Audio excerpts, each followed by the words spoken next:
the personal aspects will push one person out of the race where 100 people are running. Because at the end of the day, when a business sells to a business, it's not a business selling to a business. It's one person at that business selling or buying from another person at the other business. In today's episode, I'm going to sit down and talk to Lobo, online entrepreneur and SEO expert. Lobo started his niche website in 2016 and made $10,000 per month with just SEO. Since then, he has sold multiple online businesses for 6 figures, and he's ready to take you on a tactical journey if you want to achieve similar results like him. Since ChatGPT came in, niche website builders had to pivot and take a sharp turn to branding, diversifying traffic, and making their businesses more unique in the eye of search engines. Not sure how to take your websites to the next level? Tune in and let's get into the episode. Hi, Annie. Nice to be on your podcast. I have very high regard for Annie because I've seen she was the hero behind the scenes at the SEO summit in Saigon in March. And, I guess it was her first summit, but she, helped manage it so seamlessly and so effortlessly that it's really commendable. And now she has this fantastic podcast, which is it's really a delight to hear. I don't have time because of which I very rare. I've saved all your podcasts. I've only heard the first one, the one with that lady who has this huge. I guess she helps people market to their core audience. So a lot of the things which she said resonated a lot. Yeah, yeah. So congratulations, great going. I'm sure this is going to be a super duper success. And yes, I'll also spread the word. Thank you so much. And the first time we met, you told me that you started your journey as a niche website builder. Do you still That's do great. that to this day, or do you do agency work? So basically, I started a social media and SEO agency in 2009. And then in 2016, I understood the concept of niche websites. So by that time, running a social media and a SEO agency, it gets very frustrating because you'll have multiple clients in different industries. So the requirements are different. You have constant client meetings. I was based in London at that time. And I wanted something which, when I understood the concept of niche websites, and that time the whole concept of niche websites was just emerging out. So Amazon would give us a flat 8% commission on the total number of products, so regardless of the category.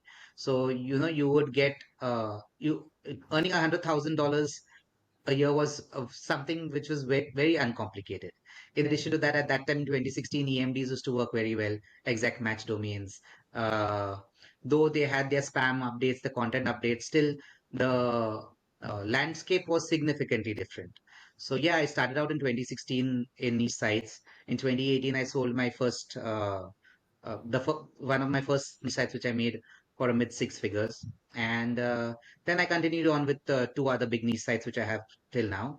And in addition to that, now I have a small boutique white hat link building agency because a lot of people in the niche website industry, the biggest issue which they have is link building at the end of the day, because you have amazing content. Most SEOs are great at on-page SEO, but when it comes to link building, there's always the fear that are the links which I'm building, will it, the investment which I make, will it help push the rankings up? And in addition to that, ensure that I don't get a slap from Google.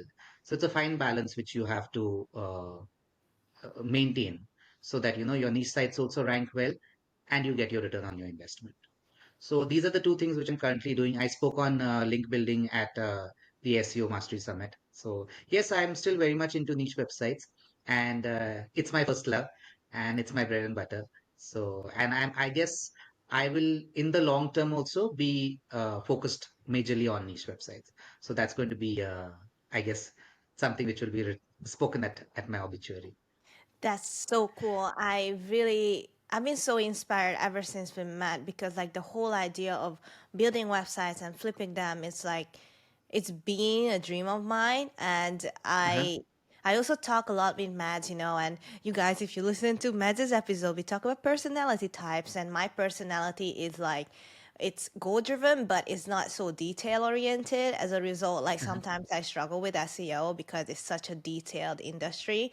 But Right, right. just like being surrounded with people like you guys is so inspiring. Recently, we did attend Jean's SEO training for beginners, and you did mention that since AI is now making content a lot faster and cheaper, you see that there will be a change in the niche website industry or niche website space. Exactly, exactly. What Right. it was? Could you like summarize to the audience what's your prediction? So I agree completely with you on this. I personally also have started using AI very selectively. So I have a few only AI websites where I'm testing the various AI tools extensively. On my two main websites, I'm not investing on AI because the risk return ratio is very high. That if tomorrow, because of the AI content, my websites crash, lose a significant amount of money. But yes, having said that, Google also today has accepted that as long as your content is helpful, it doesn't matter whether it's created by AI or it's by human. And to be very honest, when I look at non-native content writing and I look at AI content, there are many times that the AI content is significantly better in terms of the quality of the content, in terms of grammatical errors and things like that. Hi, if you listen to this far, thank you so much for listening. And if you enjoyed the show, please leave me a review on either Apple Podcast, Spotify, or my YouTube channel. If you have any feedback for the show, please let me know on the Aspiring CMO Podcast social media pages on Facebook and Instagram, or send me an email on my website. Now, let's get back to the episode. So I'm pretty much sure that in the future of niche websites is going to go down the line of AI.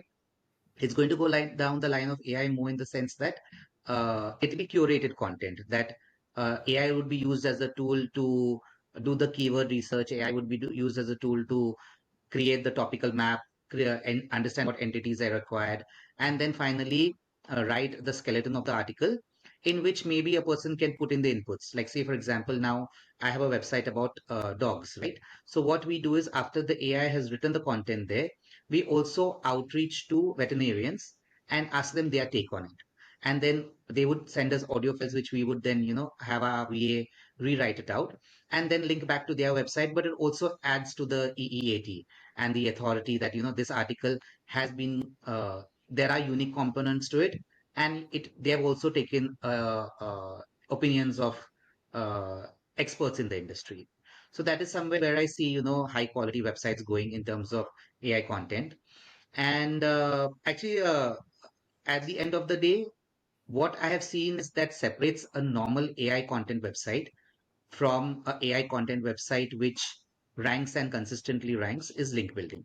Because I recently, about a week ago, heard a podcast of Mads. He was on a podcast with an East European guy, where he gave a very pertinent point that today, where any normal SEO can have a website which maybe say 100 articles being published per day, the only differential factor is how many links and how many authoritative links the niche website has, because of which the importance of link building is going to be significantly higher when it comes to niche websites in the post chat GPT era. So that is something which I'm focusing on. I'm focusing my research on that, testing the various types of links that you can make for a niche website, and the different stages of the niche website also, right? So that you make sure that you are adhering to Google's rules, but also your website stands out of the crowd. So, that's the balance which I'm trying to have today with my niche websites.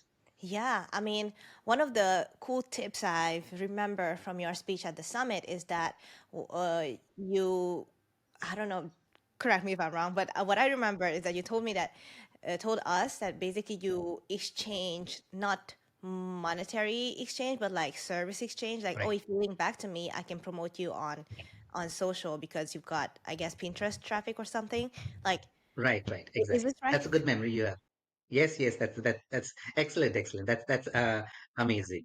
So yeah, so the basically when you look at a website, since many of your viewers maybe don't have niche websites or have niche websites at various stages, I'll quickly take you through the different stages which I see uh, the different types of links which a niche website will require different stages, right? So, of course, each person has their own opinion and each person has their uh, own blueprint which would be successful for them. For example, I follow Matt Diggity and he invests significantly right from day one. So he will have Harrow type of links. He would have guest posts and everything right from day one. And he has seen a fair amount of success with that, even with niche website, with AI generated, 100% AI generated content niche websites. So the way I do it is when I'm starting out a niche website, I first make the social fortress. That is, you create all your social media profiles for that niche website. So, say for example, now if my niche website, I'll use dogs as an example because it's a very common niche, right? So, I have a website about dogs. Once the bare bones website is set up, once maybe I have say 10 articles on it, then I'll have my VA create all the social profiles. So you have your Facebook, you have your Twitter, you have your Pinterest, you have your Instagram, you have your YouTube. Okay, so that's your fortress which you make around your uh, niche website. And when you look at the real world, that is approximately how a normal business also would be, right? So, say for example, you are starting a business, a genuine business about say dog food, right? The first thing which you would do is you would have the social profiles around it. I go another step in which what I do is I make a list of all the groups on that platform. So, say for example, there will be about 300 to 400 active Facebook groups talking about dogs. So, I'll have a list of them and I'll have my VA join in through the persona of the author. Then we'll do the same for Twitter. We'll do the same for Pinterest. Pinterest also has an immense number of groups, many of them having like thousands and millions of followers. So, so these type, whichever social platform allows groups, I make sure that we have a complete list of that. And maybe we join 5 or 10 10. The persona of mine, the VA, joins 5 or 10 10 of these groups every day. And every new article which is published, we keep sharing them with content. Like, say, for example, now if I would be sharing this podcast of yours, right, your YouTube link on, say, the groups which I'm a part of, what I'd do is I'd be like, oh, say, for example, Mads interview with yours. If I'd be sharing that, so I'd be putting, love to hear Mads speak about, and then I'd give the 5 points which I learned from the YouTube video, right? So it's not just that we are spamming those groups, we are making sure that we add value. So when a person says, okay, say for example, can dogs eat apples? So we'll have, I understood that dogs can eat apples, but they can't eat the core of the apple because it has whatever the seeds have so and so thing, which is detrimental for their health. And I also love the different recipes which they share in which we can quickly make it. And I put the link out there. So my VA does that. So that's the extra step which you go. And I have seen that because that extra step and because you are sharing it on so many groups and not getting banned, hopefully, because you are putting in the additional value, you get a lot of traffic from Google, from social platforms right in the first month. And that traffic helps Google understand that this is a genuine website, not just a niche site, right? So automatically, I have had many websites right from the first month, they start ranking, which generally takes 6 months. This whole concept of sandbox and all that, I have seen that if Google feels that you're getting traffic from other sources, there's a higher chance that it will rank you faster and you don't have to wait for the 6 months of sandbox. So that's the first thing which I focus on. Second thing is directory links, registration on all different directories. In today's world, they don't really give you a lot of link juice, but it helps add to diversity. So that tomorrow, when you're building links, it doesn't look that all your links are do follow links. All your links are, focused on the keywords which you want to rank for and things like that. So that's the second step which I do. The third step, and that could happen parallelly from week 2 or week three. And the most important thing here is outsource everything because, at the end of the day, one person can't do so much. Mads has an excellent South African VA team which I guess people can use to make sure that they can leverage the time of others to promote their own website. So that's the second thing which I focus on, directories. And the third thing is it's a very old school thing, and a lot of people today don't do it. But what I do is I make a list of all our competition and websites which are talking about dogs, and maybe say so we have about 2,000 to 3,000 websites which are talking about dogs. So there I have a VA go and comment on all of their latest blog posts. There are two advantages of that. The first thing is because there is a comment, a link back comes to our website. It's a no follow link back. It's purely we put the name of the brand. Like say for example, I love Labradors, right? Is the name of the website. So the anchor text will come, I love Labradors, and the link will come back to the homepage. But the advantage here is what happens is the website owner, when they read your comment, is aware of your website. So tomorrow in the future, if you want to do a deal with them, have a guest post exchange or an email list exchange or a cross promotion on the email list or cross promotion on social media, they are more amiable to it. So they agree for that.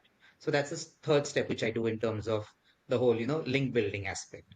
As I said, all of these things are very high intent, low value, high volume work.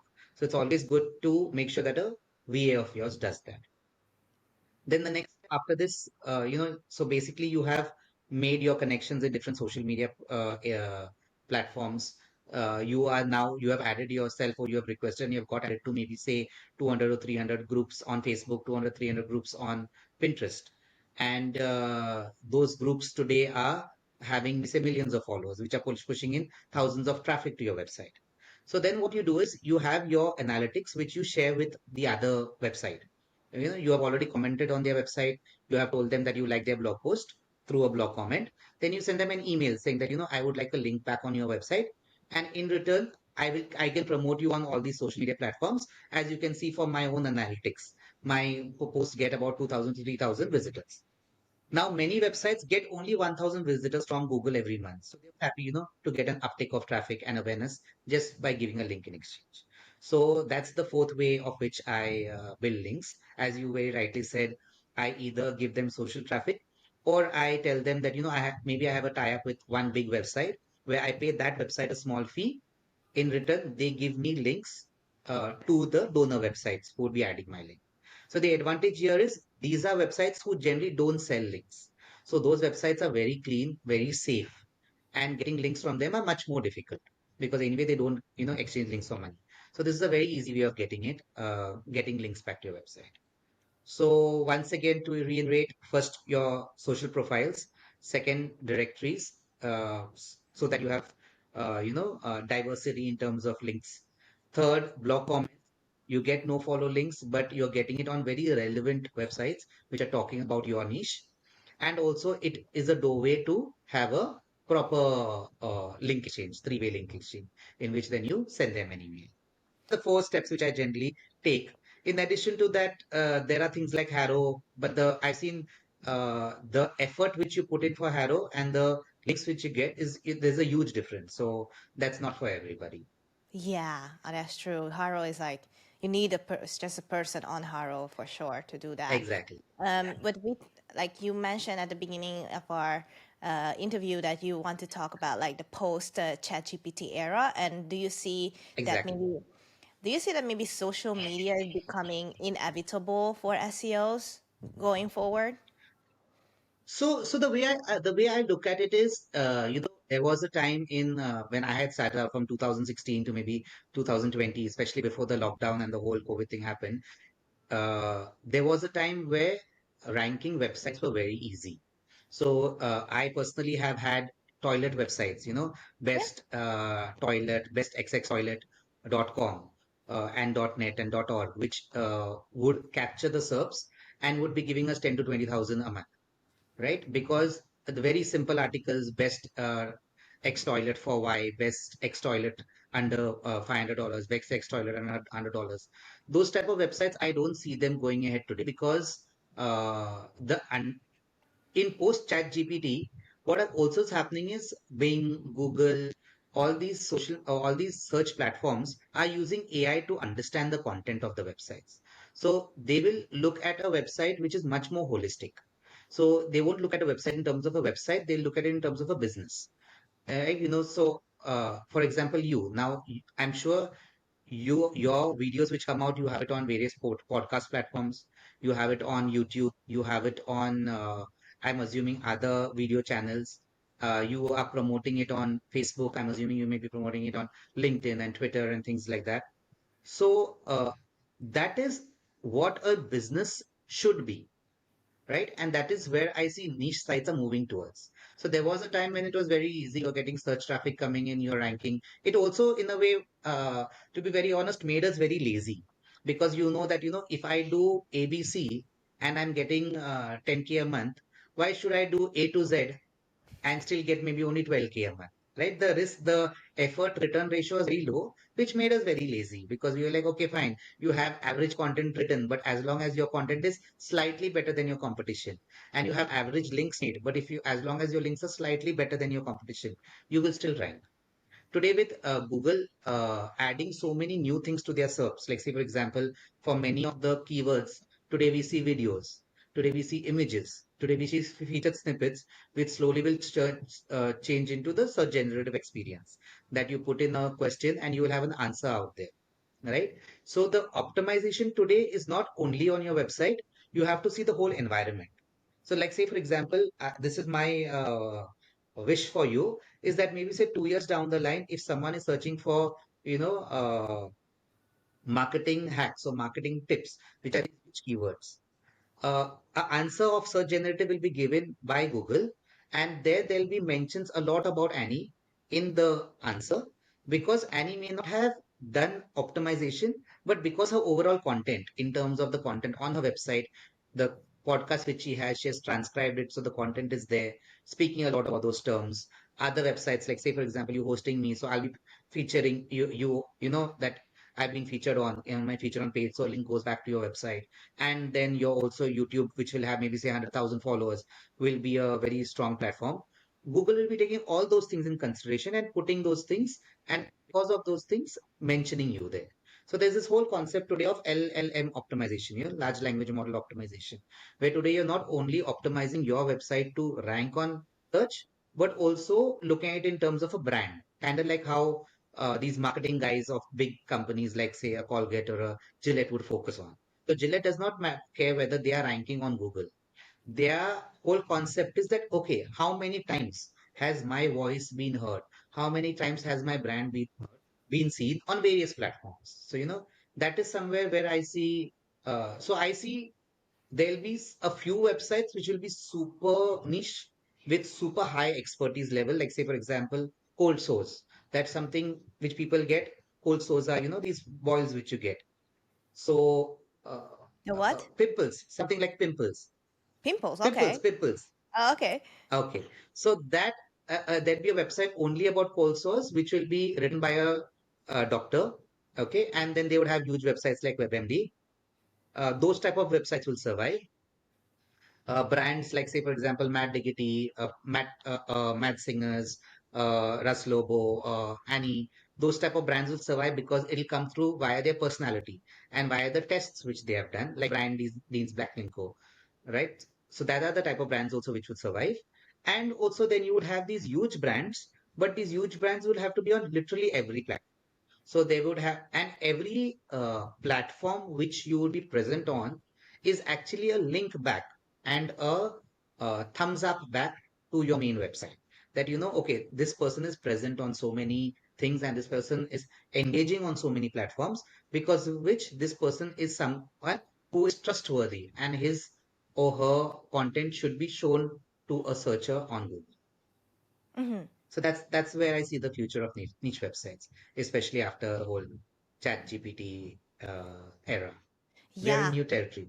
I feel like the whole marketing space is like going kind of like back in time, because back in time in a way that is now the big banners, the big commercial, the creatives will like set us apart. All the micro things are basically done by AI. So all the big stuff that are vague, like branding or running Right, creative right. campaigns, like that's what I see the future going to. And also the personal relationships. Like say, for example, we have met in person, right? So tomorrow when yesterday, like the other day when you invited me, I was most happy to come in.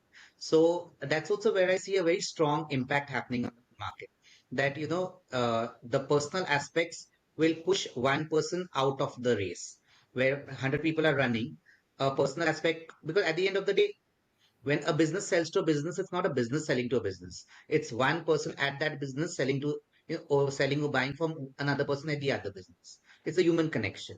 So that's another thing which I see, in it's going to be very strong, that the human connection is going to outpace the whole, and it's going to push a website which is maybe, as you said, supported by AI, but having its own unique perspective out of the pack. Yes, So I yeah, love we are that. living in very interesting times. Mm-hmm. Yeah. Sometimes I wonder whether it's the right thing that I'm doing the YouTube channel, I'm doing the podcast, and like every time I'm thinking towards like, okay, but what's going on in the market? What other successful people do? I keep thinking like, okay, I think this is the right path because like I can establish myself as, I guess, I don't know, thought leader or like some KOL inside this marketing space or whatever I'm trying to build. But it's a slow burn, so it's really hard to like doing a podcast too. It's not like one day I published 10 episodes and I got like thousands of downloads. It's a long term game for sure. So, Yeah. so that ultimately depends on, at the end of the day, what's your goal, and do you have a clear monetization strategy after, Mm-hmm. along in your journey? Because I've seen that the two biggest things which then, make excellent marketers or excellent people drop out is that they put in so much effort, and then 6 months goes by, a year goes by, and either their monetary aspect is not clear because of which they're not making money, or they have put in so much effort but they don't see the returns in terms of visitors, and returns in terms of podcast downloads, views, and maybe that converting into whatever is their aspect of the important points of the conversion. Like, say for example, if, say, suppose tomorrow I give a webinar on link building, right, and I have a link building agency, at the end of the day, what, for me success would be if 200 people have attended the webinar, out of which maybe, say, 20 people would try my service. Okay. And by the grace of God, because my service is pretty decent, most of the people who try it once would all generally continue. So that would be a matter of success from the perspective of that webinar. So the thing which I would suggest from your perspective at this juncture is, focus on monetization. How are you going to make money out of this, first of all? And don't keep ads in your mind. Don't keep uh, affiliate in your mind, because the traffic which comes in, it'll take a very long time to come in there. Maybe even products, like, say for example, Matt did a very amazing thing when during the lockdown, when you could not have offline conferences, he made a online conference, like, the SEO Mastery Summit. And then he had this concept of, if you can listen to it free immediately, or I think for 24 hours, and if you want to go through it, and I have got like 30 excellent speakers who have come on this conference, and if you would like to listen to them again, and they were really very amazing. I was one of them for the online one, offline one, and I have many friends who have actually purchased his because they knew that they would want to go through the videos again, right? And he kept it priced very nominally at $99 for lifetime access. So his Mastery Summit 2, Mastery Summit 3, which would be offline or online, that all would be grandfathered in. So you're paying 99 bucks and you're getting to watch it for the rest of your life. So, that's a product which he has made. So even if 1,000 people view him, and out of that 100 people buy at $100 dollars a pop, that comes to about 10,000, right? So that is good enough. So that's something which I would always suggest, that when, as a content creator, understand where your monetization is coming from, because when it's a niche site, it's very clear, right? You have maybe a lot of info content, people are coming and reading it there, so you put ads on the website, or you have products which you're promoting, and then you have affiliate content that, they you will review the product, they will click on it, they will go to Amazon, or they will go to the whatever website, make a purchase, and you will get your affiliate money. Mm-hmm. In terms of a niche like yours, which is very personalized, which is very high skilled, very high value content, it would make sense to have something on the lines of a e-product. But Yeah. but focus on it now. Along with pushing out your podcast, along with promoting your podcasts, also start developing either a course or a book, or maybe action points from all the podcast people and compile it into one small course and promote that out or something like that. That should Yeah. be great in terms of monetization. And keep a simple goal: $100, 100 people in 1 year gives you $10,000, right? So that's a great start. So that could be your target. My first target, my first year, I want $10,000.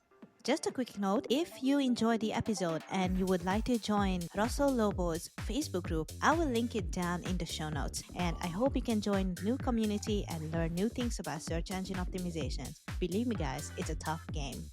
Now let's get back to the episode. Yeah, so honestly, I did think about, I really want to be a course creator as well, but like I keep chasing a number. So like I see that successful content creators have like a case study, whereas I don't have a case study yet. No, no. So I personally believe you should always have your product ready and sell to the first person also who comes in, right? And don't be embarrassed by selling, for the simple reason is you are providing value. The people there are many ways a person can provide value. You are a connector. So you have amazing personal skills because of which you're bringing people on your podcast. In addition to that, you're asking them questions because which lead to them giving answers which they may have not even thought about, right? Which may be gold in some person's hand. Like, say, for example, conversion rate optimization. Now, Matt Diggity has come out with this amazing course about conversion rate optimization, which was a part of his affiliate lab. But to be very honest, if a person pays $300 for that and for example, say they have a website which is earning $5,000. So, as I was saying, make sure that you launch your product or whatever your monetization is. That should be the thing which you have the most clarity on, because at the end of the day, the amount of value you're providing, you will be able to provide it on a sustained basis only if you are earning from it, right? At the end of the day, none of this is charity. So if you're earning from it, you're earning a fair amount from it, then you would be able to keep calling great guests. You'll be able to go to various seminars across the world, conferences across the world, meet new people, and keep getting money. So never keep in your mind that I need to reach an X number of subscribers, or I need to have an X number of views to which I should launch my product or I should launch my course or whatever. Even if the course is a very basic one, or even if the product is a very basic one, have it for $10 instead of $100, right? You will learn from that. When people say, for example, it'll be so much more easier to get 200 people buy a $10 course and then nag them to make sure that they use the course and then ask them feedback on the course, because you'll have their email list, right? Many people will be on your personal list also. Then you can inbox them on Facebook, ask them, what did you like about it, what you not did not like about it. Like after my speaker event at the SEO Mastery Summit. That was my first offline speaking experience. So I kept going to whoever would come and tell me, great speech yesterday, or great speech the other day. I'll tell them, okay, what is the one thing you liked most about it? And tell me two places where I can improve. And I kept jotting that down. I kept jotting that down. Janice also, then this guy, email marketing guy who handled all the logistics. I kept asking him too. So that will help you improve your product. In addition to that, that will also give you insight into what people want, because people don't know what they want. They need to be educated as to what they want. Like, for example, if I say I'm selling links, right? I'm doing link building. People don't want links. What will they do with links? They want to rank on Google, and they want to rank on Google safely, so that their website is not penalized. So in the same way, you have to understand that if a person wants to listen to your podcast, what is the reason they want to listen to your podcast, what are the unique things, and what would they want to listen to, or gain, what is the knowledge they want to gain from it. So even if it's a 10-minute thing, but I gain so much knowledge that it changes my income by maybe say from 2000 to 5000, I'll be most happy to pay $100 for whatever product you're launching. And even if you have maybe say 100 people visiting, or checking your YouTube video, out of those 100 people, your product is so powerful that 10 people actually buy it, 10% buy it. You have 10 people at 100 per month. In 12 months, you have $12,000, which is pretty okay, right? Yeah. It'll also motivate Yes, you it is. to keep pushing your podcast and shamelessly promote. Remember one thing: you have an excellent product. Your guests are fantastic. You add a lot of value. So keep promoting. Join all the possible Facebook groups, Twitter groups, Pinterest groups, Insta groups, and keep promoting that. Hey guys, guess what? I'm going to be, uh, I have interviewed Matt Singers, and these are the five main points which I loved him speak about. You can check the YouTube link here. Keep promoting. No one's going to say anything, and that's you're adding value to the group at the end of the day. That's how you get a lot more traffic, which I'll be doing from the video which you'll be posting with me. I'm shameless in that way. I believe in promotion. Okay. All right. Well, thank you so much, Russ, for joining the Aspiring CMO podcast. And if people would like to find you, how can they reach out to People you? can reach out to me on whlinks.com. That's my website where we offer white hat link building services. Very reasonably priced, genuine outreach, and we don't pay for links. So you can be sure that the links of yours are safe. In addition to that, you can just search me on Facebook. That it's I think facebook.com/Russel Lobo or something like that. Okay. I also have a 9,000 plus Facebook group of the name is Grow Your Niche Site. So if you're into niche websites, you can join it. I share tips on how you can grow your niche website out there. Amazing. I'm going to link all of that down in the show notes. Well, thank you, Russ, so much for joining.